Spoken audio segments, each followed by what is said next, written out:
Welcome back to the Craftsmen Online podcast. This is a weekly half-hour program focused on the relevant topics in Freemasonry and the various aspects of the craft. Any opinions, thoughts, or viewpoints that will be shared during this program are that of the individual and do not reflect the position of any Grand Lodge, appendant, or concordant body from which that member may hail. I'm your host, Brother Michael Arce, Editor-in-Chief of CraftsmenOnline.com. Very excited to welcome our guest of the program, Right Worshipful Robert Johnson. Most of us probably know him best as R.J. Johnson, the host of the Whence Came You podcast and co-editor of the Midnight Freemasons publication.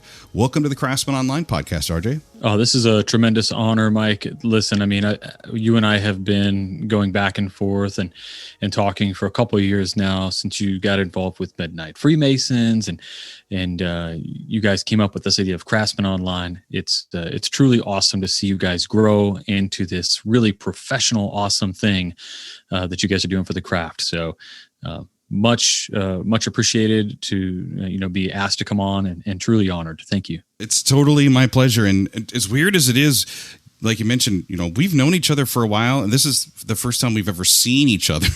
I don't think we haven't met in real life yet, but this is the closest we've come. And the other cool thing about RJ, besides the extensive knowledge that he brings to our show topic, the business of Freemasonry, I think off the bat too, you have the coolest lodge name. He's a member of Space Novum Lodge, 1183 in Libertyville, Illinois. He also currently serves on the Grand Lodge of Illinois Education Committee. And we are here to talk about the business of Freemasonry. Of course, RJ co-authored a book with Brother Jon T. Ruark. It's Business Time, Adapting a Corporate Path to Freemasonry. I have to admit, when I first joined the craft 7 years ago, as someone who came from a business/corporate setting, when I first came to a business meeting for Masons, I was a little dumbfounded with how the business was conducted. We were reading secretary's minutes. What seemed like the person who was running the meeting probably wasn't the best person to be running the meeting. There was a lot of questions that were happening. There was no parliamentary procedure that I was used to following. And these are just all things that, as a new Mason, you quickly learn, things have changed. So I'm just curious, when you were putting this all together and examining Masonry from a business perspective, what was your aha moment? We were like, I think we could write a book about this. In my home jurisdiction, there was a lack of knowledge about the procedure of a business meeting. And this was evident that, a lot of people hadn't, they understand a business meeting as something that maybe they had at their place of employment, but the way these business meetings work is not like that. It's more parliamentary in procedure. It's more run like a council meeting. And so in that, these rules and procedures are virtually unknown to the quote unquote layman. And I'll say this with confidence that 98% of the men who have come into Freemasonry in the last 20 years likely haven't been a part of any kind of parliamentary procedure. Maybe some of them have been to, a PTO meeting or a school board meeting or something where they'll hear passive references to things like minutes. But the business world today is so further beyond the kind of locked and behind, lock and key procedures of Freemasonry, which are so, prim and proper, and the way they have to be done is this exact same way. And while Freemasonry paved a way for the future, you're looking at 240 odd years ago, in a lot of respects, the world has passed us by, and certainly in technology and things. So when we were looking at this, we see all of these things like lodge attrition, membership, general apathy in the craft. And we're not a business, except that we operate by business law, as at least in Illinois, we're a 501c10, fraternal organization. And so we have to have minutes. We have to have, we have jobs and officer jobs, right? And because we're speculative and operative in a way, our speculative jobs, we have these lodge jobs, but then we have real practical jobs too. And those practical jobs largely are done poorly because people don't always understand their job in the lodge. They're not given a chance to understand. And when they go asking for questions, I give this example. I've told the story a million times, but in short, I think it was 5 or 6 years old. And my dad was sitting there having a beer with my grandpa. And I walked up to my dad and I was like, Dad, how come strawberries have a seed on the outside? And he looked at me Like, stop talking. Like, you're interrupting. But then he looked at me and he goes, that's a good question, son. Then he takes a drink of his beer and then he goes, anyway, and he starts talking to my grandpa again. Like, never answered me. Years later, as a father, I'm watching an episode of Diego and I figure out why, with my kids, why strawberries have seeds on the outside. So lizards can eat them, poop out the seeds, and grow more strawberries. But like, nobody is informed of this stuff. And nobody even gives any kind of care to go find out. And this is what was really frustrating. So I would vent all the time to Jon Ruark, because Jon is an agile kind of lean guy, and I'm a lean guy. I was, a lean Six Sigma, and with work, and we're like, dude, like we would just sit back and go back and forth and whine and cry about, like, you could just solve this problem by doing this. We could just do this and do this. And then one day we just said, all right, to heck with it. And we put a due date in 3 months, and we said, let's just write as much as possible. And on this date, stop, send it to an editor, and then publish it. So, okay. So we even publish lean. I think anybody listening, it's a lodge officer or just a member of a lodge, if your business meetings don't pass the why are strawberry seeds on the outside of the fruit test, you found the right podcast episode right here. This is awesome. All right. So one of the things that I think is so great about Freemasonry, our strength, is the diversity of our members. And one of the things that I've noticed, being a member of a lodge in upstate New York, where there were 17 other lodges, we were all basically pretty much the same kind of makeups. And that was kind of the neat thing, is that when you would have a brother that would come in that would have a business or corporate career background, you almost placed a little bit of a premium on this person and kind of expected them to bring something to the lodge. Did you, or do you find that the same way in your jurisdiction as well? I think so, but like, there's still very much two camps of Freemasonry. And I don't mean that in any kind of negative way. There's just like this idea of the brother's brother Freemason, who comes from any number of backgrounds. And generally speaking, they adhere to what's been done in the past, and they just kind of move along in that direction without changing course, nothing to be worried about. And largely any success or failures that they have in their year are completely predicated on what has happened in the past, because they just follow that same, timeline. It's totally precedent. So then you have kind of this other tier, and somehow I think it's resented in some areas, and in other areas that may be due to attitudes on the part of the people I'll talk about right now, which is this idea of a cosmopolitan Mason. Maybe somebody who lives in a more populous state, comes from a more, we'll call it, social type structure in their community. You think about New York, you think about Chicago, you think about Los Angeles. Largely, in order to live in those places, right, like, there's drive, determination, and business success, or just work success. There's this idea that like they're somehow more well-traveled, or they're more affluent or something, and it's resented or something, like I think about the Titanic, right? Like the people underneath and the people on top, and brothers don't seem to understand that, like, nah, dude, we are all on the level here in this lodge. Let somebody who has these great skills or whatever that people revere, let them do those things. Let people and this is something that I think goes from the top all the way to the bottom, if there is a bottom.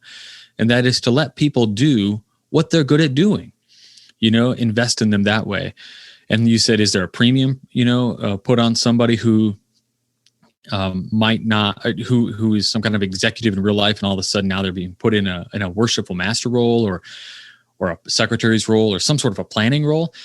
Yeah, I think people do get excited about that. But oftentimes I think that excitement kind of goes out in failure sometimes, right? Like, because so much emphasis you've got all these ideas of grandeur that maybe, Mike, you're a corporate guy. You walk into the East and you sit down and you're like, I've got all these plans. And then boom, right? Murphy's Law happens. And maybe it's not a bad thing, right? But whatever's going to happen is going to happen regardless of your plans. So now you've got inundated with degree work. So what are you going to do now?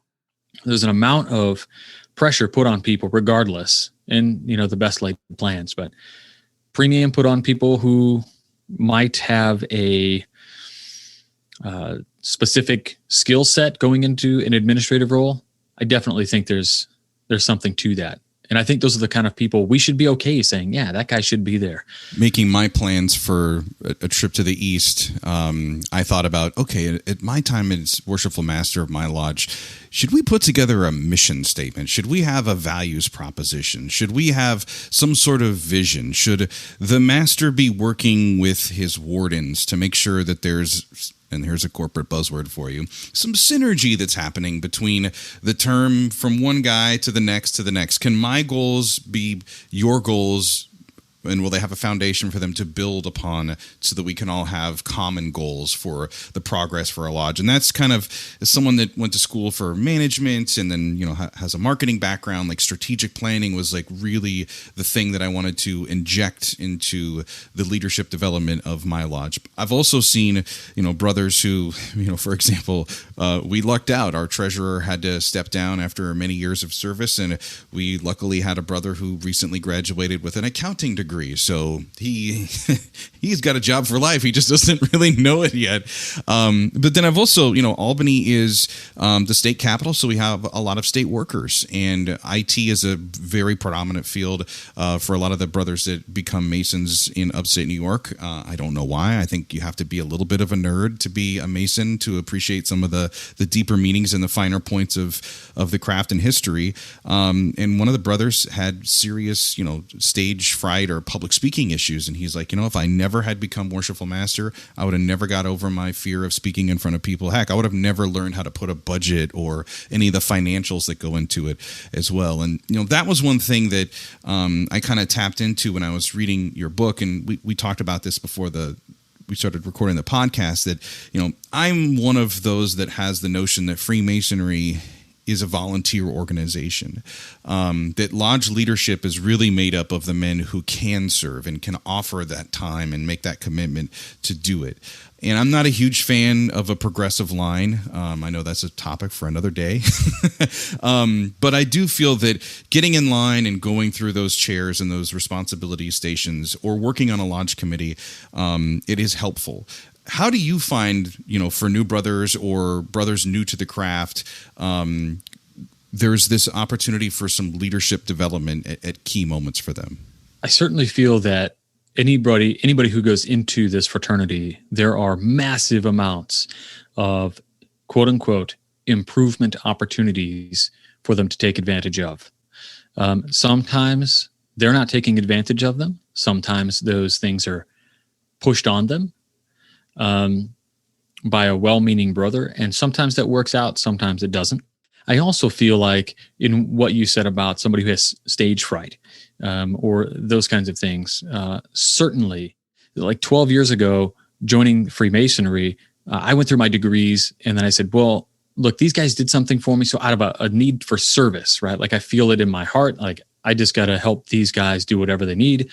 Thanks for bringing these degrees on me. I really loved it. How can I help and how can I serve? While I don't feel that Freemasonry is put there to be Toastmasters, I don't feel it's there to be, an organization to teach you leadership. I think Freemasonry largely fulfills roles in this world that in a lot of cases are neglected on the outside of the organization. Freemasonry does one thing really well, and to almost, I wouldn't say to a fault, but in some cases to a fault, pushes this idea of brotherhood above everything. And, that can have downsides too, and probably a different show. But I will say that like this idea of brotherhood creates, we're going to use a buzzword, don't hate me, don't send me hate mail or anything, creates a safe space for a brother to develop himself or to put himself out there and to do something he's maybe not comfortable with, but at the same time knows he's not going to receive negativity over it. He's not in high school. Nobody's going to be like, oh, can you imagine he didn't hit that C sharp on stage? It's nothing like that, right? This guy, whoever it is going to go out there. He's going to perform. He's going to get up. He's going to deliver education. He might be, reading off a book and stumble over 10 words. But you know who's going to say something about it? Nobody. They're going to say, hey, you did a great job. Thanks for doing that. And you were awesome. And so in that aspect, I think, there's a ton of opportunity for development. But that development happens because we've fostered that kind of thinking in Freemasonry. And I think that is a key thing that just so happens. I mean, my Grand Lodge really has 3 committees, and a lot of Grand Lodges are similar. And so in Freemasonry, in Illinois, we have a education committee, we have a membership retention committee or a membership committee, and we have a leadership committee. Now, only one of those is mandated by Grand Lodge bylaws and constitutions. Can I guess? Go ahead. I'm going to say that the education committee is the one that is established. That's right. Education is established. But the other 2 are ad hoc committees that are brought on later. And this is because I think business leaders in the probably 60s, 70s, and 80s, when the word synergy became a thing, when this word came out, so when these guys get in control and they bring these kind of successive things into the lodge and into the grand sphere of Grand Lodge or whatever, you start having committees that address the things that at that time might really be an issue in where I say society, but really wherever Freemasonry is existent. And so it's no wonder to me that we have a leadership committee and we have a membership committee. And membership is, really just all numbers and things, but it should be more holistic than that. And leadership is almost completely holistic in nature, right? Because it's like this kind of humanistic thing, and an organization that's kind of fledgling, right? Like, we're awesome, but man, we're floundering really overall, right? Broad perspective. If more people know what healthcare companies that maybe I work for than have heard of Freemasonry, in my opinion, that's kind of weird. No, it makes sense because, one of the things that's cool with the Craftsmen Online project that we started, we offer what we call Masonic Talks, which are our version of TED Talks. And RJ is going to be helping us kick off our Masonic season in August with our first Masonic Talk for the second season, I guess you could say, of Craftsmen Online. We're very excited about that. He'll actually be giving more of a presentation on the business of Freemasonry on a program that'll be hosted by Right Worshipful Stephen Adam Rubin. And one of the things that Steve and I discovered was that Masons like to attend program meetings that discuss lodge management because they're just not getting enough of that information. And it becomes very critical because every man loves his lodge building or his temple, and he doesn't want to see that building falter, not just, fall apart with, maintenance issues, but making a mistake on a form or the fiduciary responsibilities that you have in running really an organization. And so I get what you're talking about here is that all of these problems are interconnected. They're not independent of each other. They're actually interdependent of each other. And so I'll steer you back into the business of Freemasonry question because I find this interesting as a Six Sigma and a lean guy. Like, for those that are like, what are they talking about? Like Ninja Turtle karate stuff? Like, no. RJ is one of those people who goes into a company and looks for inefficiencies and says, this is where you can save money and time by improving this process. Really smart. So when you start examining a lodge through that lens, waste is one of the big things with the Six Sigma guys. So what's the biggest waste in Masonic lodges that you see? I think a lot of some of the biggest waste is, simply put, like, we place a lot of emphasis on our ability to manage our tempers and civility and all of these things. And that's great. And it's because we spend a lot of time in discussion. Perfect example, Waukegan 78, my mother lodge. I love it. Right? I mean, I did demit after a period of time. So I lived in Waukegan, lived in the city. So I used to ride my bike to the lodge. We met every single Monday. And for 12 years, I think I missed 5 Mondays. So I would ride my bike to the lodge. Summertime. Okay. It's like 90 degrees out. I ride 5 or 6 miles to the lodge. Not a crazy amount for you bikers out there. I would get into the meeting and it was a game. How fast can these dudes get through a meeting? So it took me 20 minutes there, 20 minutes home, and the record was 6 minutes, start to finish. Open on the third degree, like run through short form. We got this, we got this, we got this, we got this. No discussion, no discussion, no discussion. Okay, bye-bye. See you later. And I'm thinking, like, I'm mad because I ran 40 minutes to and fro. Y'all came from Chicago proper, so that's 45 minutes to spend 12 minutes in a meeting or whatever it was. That was ridiculous to me. So they were eliminating waste in a bad way. Okay, because now you've taken everything out of this. Like, you didn't have education to begin with. And then you took the only thing that was of substance and diminished it into 6 minutes. And for me to do what? Sit around while guys were like secondhand smoking and then in between taking inhalers. I mean, this was crazy to me. Then you move along to a lodge who has a larger programming. But that programming is filled with discussion points that don't need to be brought up. It's filled with, like, what charity should we vote on? Should we talk about this and this and the other? That stuff is not what's valuable. Going back to membership and membership retention, you have to ask what a lodge continually brings to people that allows them in their minds to justify their membership. Now, if you're one of these lodges who's charging $60 a year for dues, you probably don't need to do anything, because $60 is like whatever. That's pizza for your family on a Tuesday. But if you're one of these lodges who has let's say $200 dues and maybe $75 for per capita or whatever the case is, a more realistic number for existing. So we have to ask, what is the one thing that we can provide our members and give them something in an expectation for the money that they give and the time that they have, right? Their travel time. Even on Zoom, nobody wants to listen to the minutes, right? For me, the biggest thing that can be the biggest waste is to put something in your bylaws to eliminate this waste. And that is, like, nothing can come up before the masters, wardens, or the brethren without first being brought up to the master for discussion before the meeting, so that he can say, yeah, we can discuss that. What are your solutions? That's what you want to do? Okay, we'll be ready to talk about that. So that way the master can go, here's the thing. This is what we're looking at. Any discussion.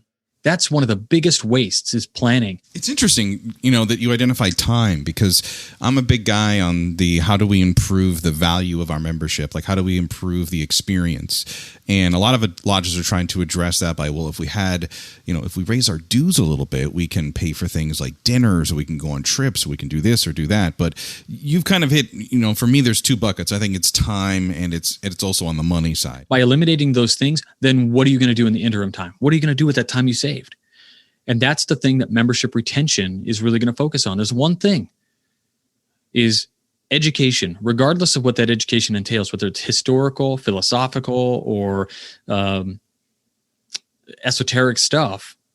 By bringing that value, or even a charity event or a social event, hey, we're going to get out of here early because after this, we're going to go to Feed My Starving Children together. It's going to be awesome, right? And then we're going to have a beer or something. So whatever it is, like, bring that back in. That's your value. That's why they pay you. Get rid of the waste. Bring in the stuff they want. And you must have been really committed. I mean, really committed. One, to ride your bike in like 90-degree Illinois summer weather, where it's like 90 degrees, 90% humidity. But then also to sit there for 6 minutes to turn around and go home again, and to have your wife say, hey, how was your lodge meeting? Oh, well, 6 minutes. That's tough, man. That's really tough. Well, I would show up because it was told of me. Another pet peeve, another show, is expectations.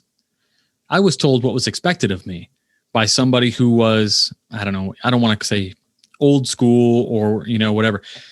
This idea popular today because we've had to make adjustments with the way that we rear children in schools and things.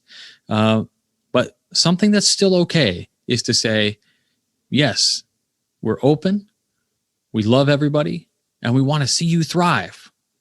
But life is not so easy. You got to have some grit, right? And these guys instilled this like kind of grit in me. Like, hey, this is just as important as your employment is. You wouldn't just not show up for work, right? So don't just not show up for lodge. Right. And that was instilled in me. And so I would always go. Yeah, like it was just a thing. So that's a good example of old-fashioned Masonic values. Let's talk about a bad example of old-fashioned Masonic values, and that's one of the key points. You make 3 of them, and I want to hit this one up right off the bat. We've all heard this one before. Well, we do it this way because this is the way things have always been done before. And I'm sure this is honestly something that could be a total subject for a complete episode. But is there a lesson or a moment that you can share that change is inevitable, and this is why we have to move in this direction? Tying this back to business, it really is this idea of modernizing some of the practices. I understand there is, it's a strange world we live in, to me, with an organization like Freemasonry where everybody's on the level, yet not in every jurisdiction, any old brother can just ask to see the minutes. There are protocols and procedures about who can see the minutes, when they can see them, who they have to talk to see them, like they were there. Are we kidding? The other thing is that these minutes and things, aren't allowed to be distributed electronically. Now, this is the same in many jurisdictions. No electronic submission of the minutes. They can be posted outside the meeting for perusal, which is intimate perusal, right? Not just a scan, and then you can vote on them or whatever, in place of mailing the minutes out or, whatever the case is, or having to read them in lodge. There's a couple things we can do. And one of those things I think that frees up a lot of time. And I say a lot of time. When I said that, 6 minutes was that meeting, they basically ran through a whole meeting, open and close, and passed through everything and asked for electronic submission of minutes to be approved, because we're allowed to do that. Not every jurisdiction has that. I think just modernizing some of the basic business practices. We're not asking anybody to modernize speculative teachings of Freemasonry, right? Like these are still time-honored, traditional, I hate to even use the word values, but teachings of Freemasonry, because these are universal truths, right? Like you learn, and you take a philosophy 101 class and you learn about prima facie and absolute truths. And overall, we seem to think that these tenets that we talk about, faith, hope, charity, prudence, and fortitude, justice, all of our virtues and things, these are items that make us better people when we study them in a way, that relates to us in our day-to-day lives, practically, philosophically, and even religiously. Again, I think a lot of the problems in Freemasonry are all connected. So, you talk about the biggest source of waste is lodges wasting time. How could we be more efficient in this? Let's take this portion of the meeting and address this. What happens when men start to feel better about the craft? They look forward to coming to meetings. And this is something that we've, talked about many times, the membership retention issue. Since I first started listening to RJ's podcast, Whence Came You? 7 years ago, I would hear, these stories of the membership problem in Freemasonry. Even as a member of, in the Grand Lodge of New York, when I travel outside of the state and I tell people, and they talk about, oh yeah, there must be millions of Freemasons in New York State. I was like, no, there's 33,000 Master Masons in New York State. And there's this surprised look on their face. I'm like, yes. What do you think that the one thing, if we have, masters that are listening here in New York State, they're getting ready for their year next year, what's the one thing that a leader of a lodge can do to really address this retention issue? I love this question because this hits at the heart of every blog out there. I was going to say every stupid blog out there, including Midnight Freemasons. Like, this is a dead horse issue with everybody. You post something on Reddit that tries to address the membership retention issue, and the eye rolls, nationwide, we'll call it with U.S. Masonry, so many eye rolls, the axis of the earth changes, right? To address this, it's really just one thing. It's providing what guys wanted when they came in. Knowing your candidates, knowing what they want out of Freemasonry. I did a poll, stupidly, I put 4 options as a multiple choice thing, right? And this, as a data scientist, I should know better, but I was dumbfounded that it came back like 33%. I said, what do you want from Freemasonry? Education, ritual, social time, or charity. And like over 2,000 respondents. First and foremost, you have to provide educational opportunities. But as a brotherhood, you need to be able to put up or shut up. And what I mean by that is you can't go out there and start crying about not having people show up if you're not providing a reason to show up. And to provide a reason to show up, you need to be able to purchase. You need to buy. And so what do you buy? Buy plane tickets. For who? Get some nationally awesome dude like Chris Hodap and fly him out. Or contact New York State University who has an expert in 19th century fraternal organizations and get him to your lodge and pay him a $250 honorarium.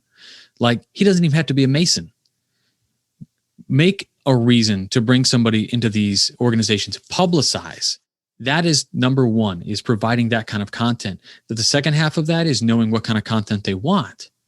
And if you have a cohesive unit of brothers, let's say Mike and myself and 10 guys are in a lodge, and Mike is really into, maybe he loves orchestral music. How did you know? Oh, see? Okay. So Mike's like, I really like orchestral music. And I'm like, man, I'm really not into that stuff. I'm more of a, thrash metal, punk rock guy from the 1980s. How can I sit through this education? It's going to be terrible. Then I go, oh, wait, Mike's my brother. I care about what he wants. How can I help make this happen? Hey, everybody, Mike's one of our newest members. He's really into orchestra stuff. I reached out to so-and-so university. They've got a cool guy. Or I reached out to this brother who knows all this stuff about music. He's a musicologist. True story at my lodge. I've got a musicologist as my master who just delivered a great lecture to our lodge last Friday about why note structure matters, how you can kind of crash course read music, and why colors are associated with it.